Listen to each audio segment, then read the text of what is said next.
Hello friends, இன்றைக்கி நம்ம புடலங்காய் பொரியல் எப்படி செய்யலான்னு பார்க்கலாம். இன்றைக்கி ஸ்பெஷலாக ஒரு மசாலா அரைச்சி இதில் சேர்க்க போகிறோம். வாங்க ரெசிபிக்குள்ளே போகலாம். இன்றைக்கி நான் 3 மீடியம் சைஸ் புடலங்காய் எடுத்து வச்சுருக்கேன். இதை நல்லா நீங்கள் ரவுண்டாக கட் பண்ணி எடுத்துக்கோங்க. இதில் 1 டீஸ்பூன் உப்பு போட்டு நல்லா 1 நிமிஷம் இதை நல்லா பரட்டி எடுத்துக்கோங்க.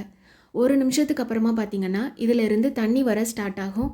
இந்த தண்ணியை நல்லா பிழிஞ்சிட்டு புடலங்காவை தனியாக எடுத்து வச்சுக்கோங்க. இந்த மாதிரி செய்யும்போது உங்களுக்கு புடலங்காய் ரொம்பவே ருசியாக இருக்கும்.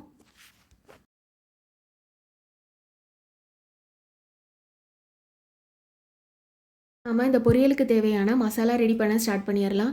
இதுக்கு நீங்கள் மிக்ஸி ஜாரில் 2 டேபிள் ஸ்பூன் துருவின தேங்காய் சேர்த்துக்கோங்க. காரத்துக்கு நான் 1 வரமிளகாய் சேர்த்துக்கிறேன். வரமிளகாய் இல்லைனாலும் நீங்கள் பச்சை மிளகாய் கூட சேர்த்துக்கலாம். 1/2 டீஸ்பூன் சோம்பு சேர்த்துக்கோங்க.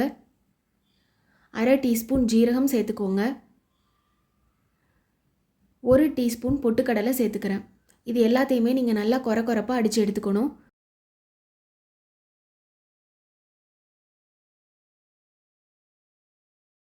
நான் 2 டீஸ்பூன் பாசிப்பருப்பை 15 நிமிஷம் தண்ணியில் ஊற வச்சு எடுத்து வச்சுருக்கேன்.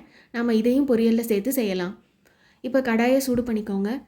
கடாய் நல்ல சூடானதும் இதில் 2 டேபிள் ஸ்பூன் எண்ணெய் விட்டுக்கோங்க.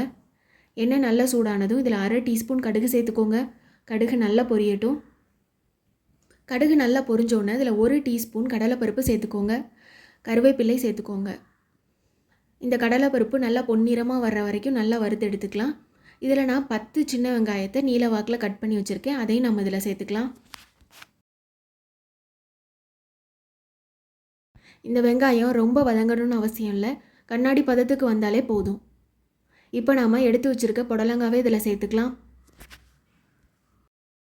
இதில் 1/4 டீஸ்பூன் மஞ்சள் தூள் சேர்த்து இதை நல்லா மிக்ஸ் பண்ணி எடுத்துக்கலாம்.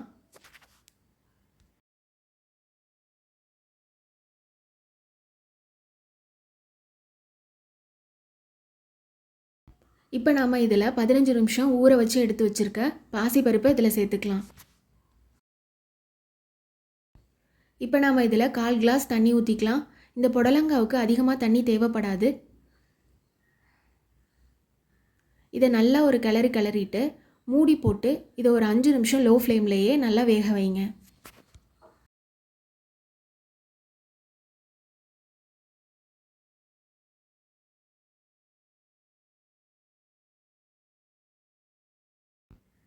இப்போ நாம் ஓப்பன் பண்ணி பார்க்கலாம். புடலங்காய் ரொம்பவே நல்லாவே ரெடி ஆகிடுச்சு. பைத்தம்பருப்பும் நல்லா வெந்து வந்துட்டு. பைத்தம்பருப்புக்கு நீங்கள் தனியாக தண்ணி சேர்க்கணுன்னு அவசியம் இல்லை. புடலங்காவுக்கு சேர்த்த அந்த 1/4 கிளாஸ் தண்ணியிலேயே அதுவும் வெந்து வந்துடும்.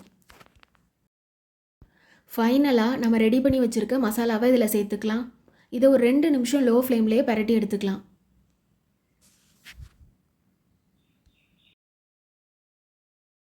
அவ்வளோதாங்க, புடலங்காய் பொரியல் ரெடி ஆகிடுச்சு. இதே மாதிரி ஸ்பெஷலாக ஒரு மசாலா அரைச்சி நீங்களும் செஞ்சு பாருங்கள். உங்கள் வீட்டில் இருக்கவங்க எல்லாருமே ரொம்ப விரும்பி சாப்பிடுவாங்க. புடலங்காய் பிடிக்காதவங்களுக்கு கூட கண்டிப்பாக இது பிடிக்கும். உங்களுக்கு இந்த வீடியோ பிடிச்சிருந்ததுன்னா லைக் பண்ணுங்கள், ஷேர் பண்ணுங்கள், சப்ஸ்கிரைப் பண்ணுங்கள். நம்ம வேறு ஒரு ரெசிபி வீடியோவில் சந்திக்கலாம். பாய் பாய்.